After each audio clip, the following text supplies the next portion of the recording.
నేనున్నాను గుంటూరు స్టేషన్లో. ఇందాక క్లిప్ మీరు చూసే ఉంటారు. సో నేను ఇప్పుడు ఎక్కడికి వెళ్తున్నాను, నేను గుంటూరు ఎందుకు వచ్చాను, నేను ఎక్కడుంటాను, నేను మొత్తం మీకు చూపిస్తాను. చూస్తూ ఉండండి. యాక్చువల్లీ నేను చెప్పేస్తాను.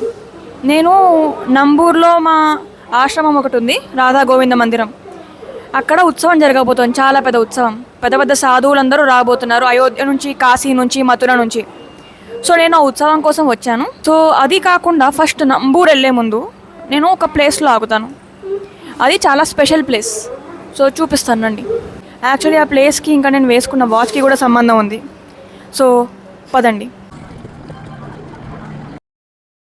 సో నేను వచ్చేసాను, నేను రావాల్సిన చోటుకి. ఈ రోడ్లో కుక్కలు చాలా ఎక్కువ అనుకుంటా. ముందు కుక్క కనిపిస్తుంది కానీ పాపం కరవట్లేదులే. వచ్చేసాను. నేను ఇల్లు మీకు చూపించాను, ఆబ్వియస్లీ ప్రైవసీ రీజన్స్. కానీ వెళ్దాం. నేను కేవలం ఇల్లు మామూలుగా బయట నుంచి చూడాలని చూస్తూ ఉంటే ఒక ఆవిడ నా దగ్గరకు వచ్చి, ఎవరు కావాలమ్మా అని చాలా ప్రేమగా అడిగారు. చాలా సంతోషంగా అనిపించింది. ఎందుకంటే ఈ మధ్య కాలంలో ఎవరి గురించి ఎవరు పట్టించుకుంటున్నారు చెప్పండి. సో నేను ఇప్పుడు రావాల్సిన చోటుకి వచ్చేసాను. నేను ఒకళ్ళ ఇంట్లో కూర్చుని ఉన్నాను. ఇంకా నేను ఇక్కడ నుంచి డైరెక్ట్గా ఆశ్రమానికి వెళ్తాను. ఆశ్రమం ఎలా ఉంటుంది, నా గురుగారి దర్శనం మొత్తం నేను మీకు బ్లాగ్లో చూపిస్తాను. నంబూరు పక్కనే మంగళగిరి ఉంది. అనుకోకుండా నేను వచ్చిన ఇంటి సభ్యులు మంగళగిరి వెళ్తున్నారు అంటే నన్ను కూడా తీసుకెళ్లారు. ఫస్ట్ టైం నేను మంగళగిరి పానకాల నరసింహస్వామి ఆలయం దర్శనం చేసుకున్నాను. చాలా సంతోషంగా అనిపించింది. ఎంత బాగుందో కొండపై నుంచి వ్యూ. మొత్తం లోపల గుడిలో రికార్డ్ చేయనివ్వలేదు. ఇక్కడ చైతన్య మహాప్రభుకి సంబంధించి ఏదో చిన్న ప్లేస్ కూడా ఉంది. ఇప్పుడు మేము వచ్చేసాము నంబూరు ఆలయానికి. గురుగారి దగ్గరికి నేను దర్శనానికి వెళ్తున్నాను. ఎవరైతే దక్షిణ తీసుకుంటున్నారో ఆ పాపాలు వాళ్ళ దగ్గరికి వెళ్ళిపోతాయి. నిజమైన సాధువుల దగ్గర ఎంతో తపోబలం ఉంటుంది. ఆ తపోబలం మన పాపాలని భస్మం చేస్తూ ఉంటుంది. ఇప్పుడు నేను వచ్చేసాను భగవంతుడి దర్శనానికి మా మందిరంలో. ఇప్పుడే భగవంతుడు ఈ మందిరాన్ని తెరిచారనుకుంటా సాయంత్రం తర్వాత. ఇప్పుడు నేను ఆశ్రమానికి వచ్చాను నా రూమ్కి వెళ్ళడానికి. ఈ రూమ్లో నేను 2 డేసే ఉంటాను, కానీ దాని తర్వాత కూడా ఆలయానికి వస్తాను. అసలు నా ప్లాన్ ఏంటి, ఏం జరుగుతోంది వీడియోలో ముందుకు వెళ్తున్న కొద్దిగా మీకు తెలుస్తుంది. ఇప్పుడు వెంటనే రూమ్కి వెళ్ళిపోదాం. ఇంకా నేను మీకు రూమ్ టూర్ ఇచ్చేస్తాను మా ఆశ్రమంది. వచ్చేసాం రూమ్కి. సో ఎస్, అటాచ్డ్ వాష్రూమ్తో పాటు మనకి రూమ్ లభిస్తుంది.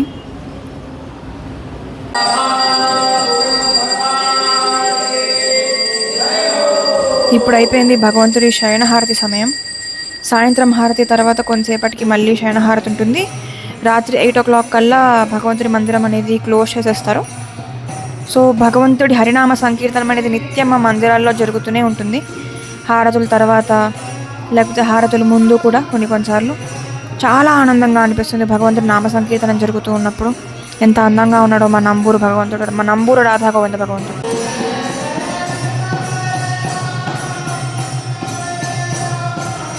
ఉత్సవం ఏర్పాట్లు జరుగుతూ ఉన్నాయి. ఇక్కడ అందరు లడ్డూలు చేస్తున్నారు ఉత్సవానికి. అందరూ మందిరం బ్యాక్ సైడ్ భగవంతుడి ఉత్సవానికి ఊరువాసులు అందరూ ఇలా పార్టిసిపేట్ చేస్తారు.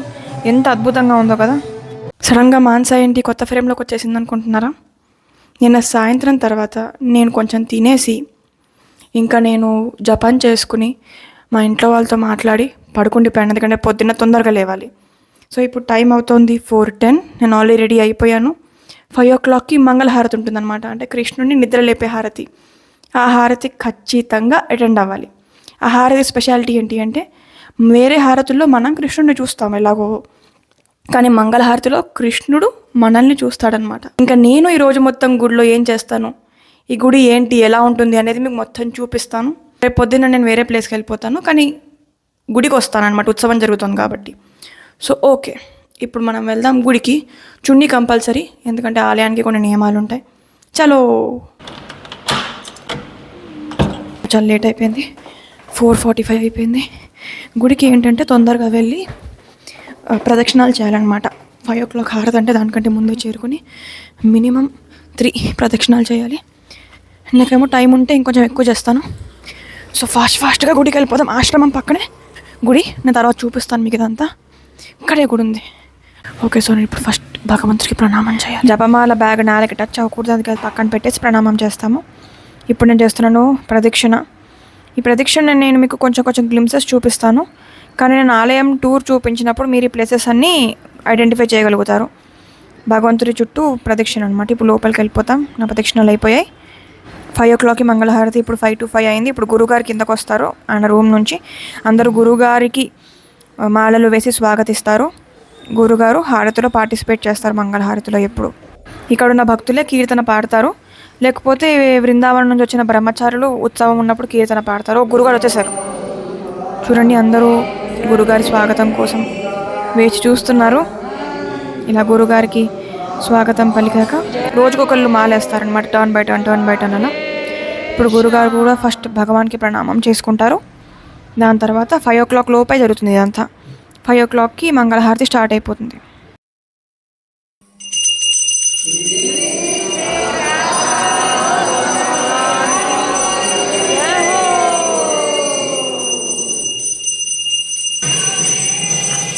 హారతి తీసుకోండి. ఇప్పుడు జరుగుతుంది నరసింహ కీర్తన మంగళహారతి తర్వాత. దాని తర్వాత తులసి హారతి, దాని తర్వాత గురు హారతి. ఓకే, సో ఇప్పుడు నేనున్నాను మందిరం బయట. వెనకాల బ్యానర్ ఉంది కదా, చాలా ముఖ్యమైన బ్యానర్, అది తర్వాత చెప్తాను. కానీ ప్రస్తుతానికి ఈ నంబూరు గ్రామం టూర్ మనం చేద్దాం ఇప్పుడు. నేను ఎప్పుడు పల్లెటూరుకి రాలేదు, సో పల్లెటూరు ఎలా ఉంటుంది, ప్లస్ సంక్రాంతి సీజన్, ముగ్గులతో ఇళ్ళ ముందర చాలా బాగుంటాయి ముగ్గులు అని చూద్దాం. చాలు ఇప్పుడు భయనిస్తున్నాం. పల్లెటూరులో కూడా బాగా గుడ్లు అన్నీ బాగున్నాయి, జనానికి భక్తి చాలా ఉంది. అమ్మాయిలు కూడా మోపెడ్లు బైక్లు నడిపేస్తున్నారు. మంచిది, చాలా మంచిది. అది మా ఆశ్రమం వెనకాల, ఆశ్రమం బిల్డింగ్ అది. అక్కడ స్టే చేయొచ్చు అనమాట. ఇది బావిట. ఇప్పుడు పనిచేస్తుందో లేదో ఈ బావి మరి. ఉన్నాయి నీళ్ళు. ఫస్ట్ టైం నా జీవితంలో బావి చూస్తున్నాను నేను లైవ్లో, లేకపోతే నేను ఎప్పుడు బావి చూడలేదు. అంతా హైదరాబాద్ కదా. వావ్, చెట్టుకి ఏదో కాయలు ఉన్నాయి అక్కడ. ఇదేం కాయలో మీరు కామెంట్స్లో రాయండి. నారింజ కాయట. ఈ పల్లెటూరులో భాష కూడా భలే ఉందండి, ఆ తెలుగు భాష.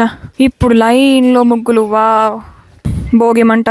వీళ్ళేంటి వంకాయ టొమాటో, ఏంటిది ఇంకోటి, వంకాయ టొమాటో పచ్చిమిరపకాయలు పువ్వు. బాగుందండి. ఇలా కూడా పెడతారని నాకు ఫస్ట్ టైం తెలిసింది. బాగా రకరకాల ముగ్గులు ఇంకా ఈ పల్లెటూళ్ళలో సజీవంగానే ఉన్నాయి.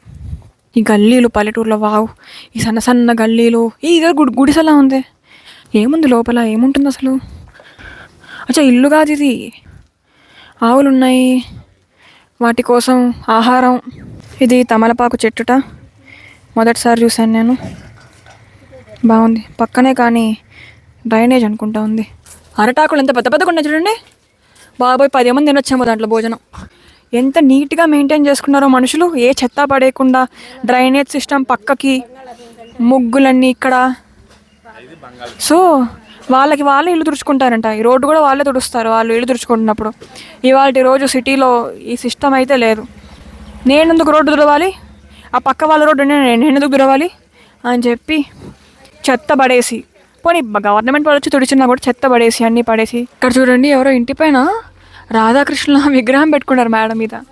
ప్లస్ ఇక్కడ ఈవిడ మాల తీసుకుని రెడీగా ఉన్నారు మెడలో వేయడానికి, కృష్ణుడు మెడలో అనుకుంటా. ఇది చాలా పురాతనమైన ముగ్గు శైలిట. ఇలా ఈ మధ్య చాలా తక్కువగా వేస్తున్నారంట. నేను ఫస్ట్ టైం చూస్తున్నాను, నేను ఎప్పుడు ఇలాంటి ముగ్గు శైలి చూడలే. పాత ఇల్లులు ఇలా ఉంటాయి చూడండి, బ్రిక్స్ పైన రేకులు, పెంకులు. మాకేమంటారో కూడా తెలియదు వాటిని. పెంకులు, బంగారం పెంకులదా? బంగాళ పెంకులా? నేను అనుకున్నా బంగారంతో పెంకులు వేయించారేమో. భాగవత్ ధర్మ సమాజ్ కృష్ణ. వావ్, ఇక్కడ కూడా ఏదో మా ఆశ్రమానికి సంబంధించిన ఏదో బిల్డింగ్ ఉంది. ఎవరో దాత, ఓకే, ఎవరో డొనేట్ చేశారనుకుంటా. ఇది బంగాళ పెంకులు ఇల్లుట, బంగాళ. ఇది రథం షేప్ ముగ్గు. కనుమ రోజులు లైన్ వేస్తారా? రథం నుంచి అక్కడ లైన్ వచ్చింది చూడండి. అందరు నన్ను విచిత్రంగా చూస్తున్నది. పల్లెటూరులో, హైదరాబాద్లో అయితే ఎవరూ పట్టించుకోరు. వీళ్ళకి మైక్లు కెమెరాలు కొత్త ఏమో. నేను షూట్ చేస్తుంటే యూట్యూబర్ కూడా కొత్త కాదులే, ఇప్పుడు ఇంటికో యూట్యూబర్ ఉన్నాడు. ఓకే, సో ఇప్పుడు టైం అవుతుంది 6:20. ఇప్పుడే భగవద్గీత క్లాస్ జరిగింది. అదృష్టవశాత్తు గురుగారు నాకు ఇచ్చిన ఆపర్చునిటీ ఏంటంటే నేను ఇక్కడ క్లాస్ చెప్పచ్చని. అంటే రోజుకో శ్లోకం డిస్కస్ చేస్తారు అందరూ. అలా డిస్కషన్లో ఇవాళ నేను అక్కడ లీడ్ చేస్తూ డిస్కషన్ చేశామన్నమాట భగవద్గీత. అందరూ ఇక్కడ వాళ్ళ సేవలు చేస్తున్నారు, తుడవడం, కడగడం, మొత్తం ఇక్కడ ఉన్న గృహస్థ భక్తులందరూ, లేడీస్ వాళ్ళందరూ ఆలయాన్ని కడుగుతారు, తుడుస్తారు, పొద్దున్న వచ్చేస్తారు. ఈ వయసులో కూడా ఆ కృష్ణ భక్తి పట్ల ఉన్న డెడికేషన్ చాలా చాలా స్ఫూర్తినిస్తుంది నాకు కూడా. ఇంత చిన్న వయసులో ఉండి నేను అంత ఎక్కువ చేయట్లేదు, వీళ్ళ పెద్ద వయసులో ఆ నొప్పులతో కూడా ఇంత మంచిగా కృష్ణుడికి సేవ చేస్తున్నారు అని రోజు మొత్తంలో చాలా హారతులు ఉన్నాయి. 9 to 5 గురుగారి దర్శనం ఉంటుంది. సో అప్పుడు కొన్ని డౌట్స్ ఉన్నాయి, క్లారిఫై చేసుకుందాం. ఫోన్లో వ్లాగ్ తీస్తున్నా. వ్లాగ్ అనుకోకుండా నాకు అద్భుతమైన అవకాశం వచ్చిందో, సేవ్ వచ్చింది ఇప్పుడే. భగవంతుడి ఆ హాల్ ఉంది కదా, దాన్ని తుడవడం. సో నేను వెతుకుతున్నా. రాధే రాధే. నాకా మీరు అంత ఒంగి ఒంగి చెప్తున్నారు రాధే రాధే? అంతెందుకు వంగుతున్నారండి? వీళ్ళు సేవలు చేస్తున్నారు ఇక్కడ. అక్కడ మాపింగ్ స్టిక్తో తుడవడానికి బకెట్ ఎక్కడ ఉందండి? ఇప్పుడు టైం 6:45 అయింది.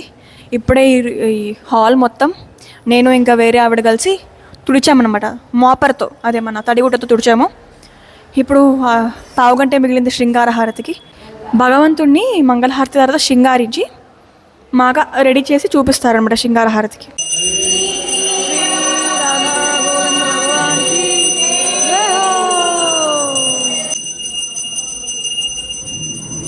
రోజు వేద పఠనం అనేది కంపల్సరీ జరుగుతుంది మా మందిరాల్లో.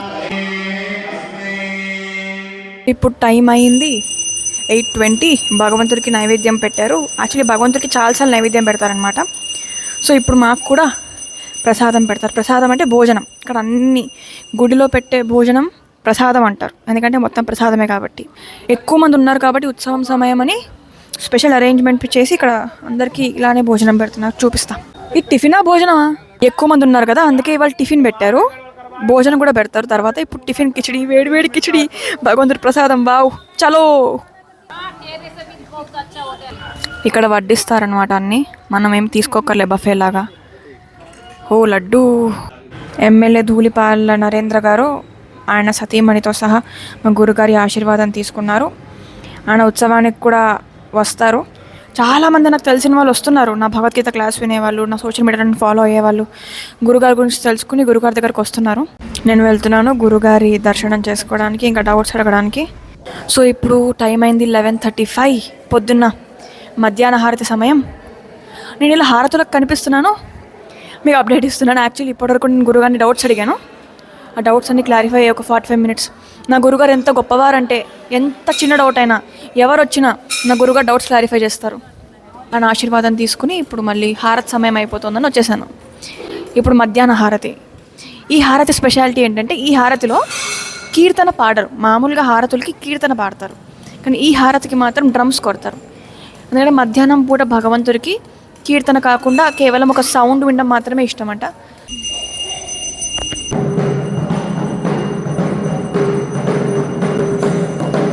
ఇప్పుడు అవుతుంది లంచ్ టైం.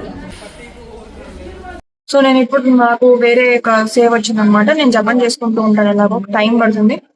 సో గురుగారి దగ్గరికి అనుమతి లేకుండా ఎవరిని పంపించకుండా నేను ఇక్కడ కాపలాగా కూర్చున్నాను అనమాట. అది ఎందుకంటే ఇష్టం వచ్చినట్టు అందరూ వచ్చేస్తూ ఉంటారు, వెళ్ళిపోతూ ఉంటారు. ఒక ఆర్గనైజేషన్ అనేది ఉండాలి కదా, అందుకని ఈ ప్రయత్నం అనమాట. చాలా బాగుంది భోజనం, చాలా అద్భుతంగా ఉంది. అసలు కృష్ణ ప్రసాదం అయితే ఏం చెప్పండి. నాకు సింపుల్ ఫుడ్ అంటే ఇష్టం అండి. సింపుల్ పప్పు, సింపుల్ కూర, సాంబార్ సింపుల్ గా, చాలా సింపుల్ గా, ఎక్కువ హెల్దీగా కూర ముక్కలు వండుతారు. అందుకే నాకు చాలా ఇష్టం.